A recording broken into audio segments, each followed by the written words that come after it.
اللہ نے جنت الفردوس کو بنایا تو جنت الفردوس سے فرمایا ان تطیع، کچھ بول، میں نے تمہیں ایسا خوبصورت بنایا۔ اس نے کہا قد افلح المؤمنون، یا اللہ ایمان والے کامیاب ہو گئے۔ اللہ تعالیٰ نے جواب میں فرمایا وعزتی وجلالی لا یجاورنی فیہ بخیل، مجھے میرے عزت اور جلال کی قسم میں کسی بخیل آدمی کو تیرے اندر داخل نہیں کروں گا۔ ساری رات تہجد پڑھے، دن میں روزہ رکھے، سارا دن قرآن پڑھے، بخیل ہے جنت میں چلا جائے گا، جنت الفردوس کی ہوا نہیں لگی۔ اور بخیل زکوٰۃ دینے والے کو زکوٰۃ دینے کے بعد آدمی بڑا خوش ہوتا، میں نے بڑا مال دے دیا۔ زکوٰۃ دینے والا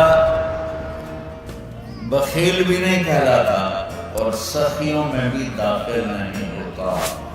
جو 1,00,000 پھر 2,500 دے رہا ہے یہ بخیلوں سے نکل گیا اور سخیوں میں داخل نہیں ہوا۔